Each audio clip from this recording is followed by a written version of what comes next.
Kailangan mo may mic. Kailangan mo. Nasa batas mo yan. Parang excited ako dito, kasi ang tatay ko ay estibador sa Pierre. So, familiar ako. Tapos, tinulungan ko ang tatay ko na mag-organize ng Stevedores Association sa Pierre. This is a case. Yes. Wow. But anyway, Rogelio, ano pala yun? Cowboy. Cowboy. Isang buong pangboy, isang buong libro ito. So baka kailangan mong pag-isipan. Kasi taga rito ka eh. Ikaw nakakaalam dito. Ako, charot-charot lang ako dahil hindi naman ako tatay. Alam mo yung trabaho ng tatay ko. Pero ikaw, kung sangkot ka dito at kabisado mo yung buong area, na alam kong kabisado mo kasi kapag pinasa mo, alam mo, ayaw mo ikwento mula 1980 hanggang 2019. Huwag sanay-sanay na lang ang gawin mo personal na sanay-sanay. So mayroon tayo created na version. Ibig sabihin, inikwento mo batay sa iyong perspektiba. Sa paraan, para mag-ikwento, gumagamit ng technique ng kwento. So halimbawa, ang pantalan ng North Harbor is masaklaw mula sa isla. Okay to. Pero, kailan ka unang nagpunta ng North Harbor? Halimbawa, una akong tumapak sa pantalan ng North Harbor noong 1969. So, nagiging personal na siya. So, yung magbabasa, kasama mo ng hindi ka lang kwento tungkol doon sa North Harbor, di ba? Dito dumadaan ang mga pagkamento mula ng pagtuturo sa mga pantalan sa Visayas at Mindanao. Paano ito magiging personal? Sa unang tapak, dumating ang Henry Venus. Isang malaking barko, chururut. Tapos,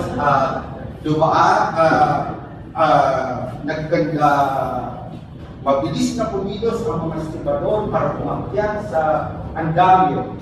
Di ba ganyan? Tapos kung ano yung ginagawa mo doon, ano nakikita mo.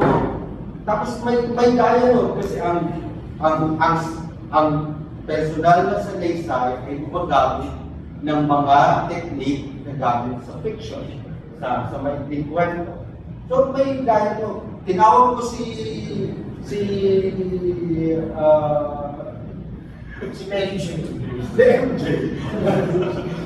So, kargador. Boy, kung masyadong baka mahulog ka sa paano mo kargador?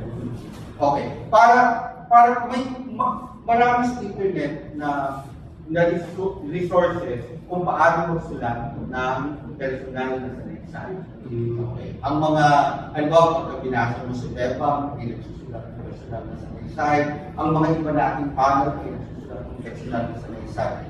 Kasi, gusto kong magsulat ang mas maraming taong personal na sanaysay.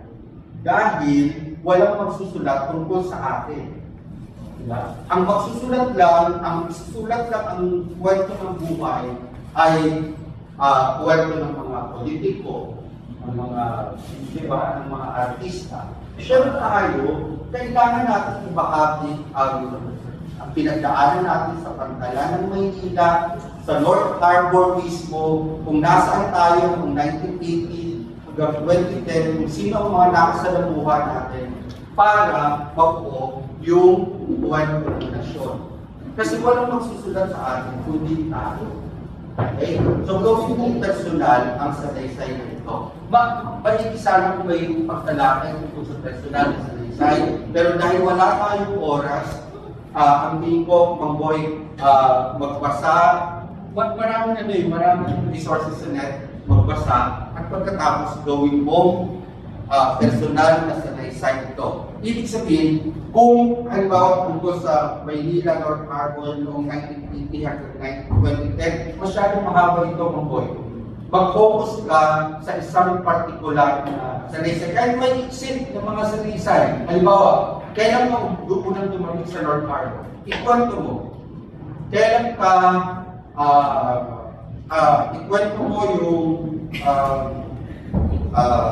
experience mo, kung mayroon kang experience sa isang tauhan ng PPA o kaya ng Coast Guard, ikwento mo.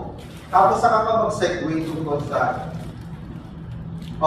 yun lang. Thank you. Meron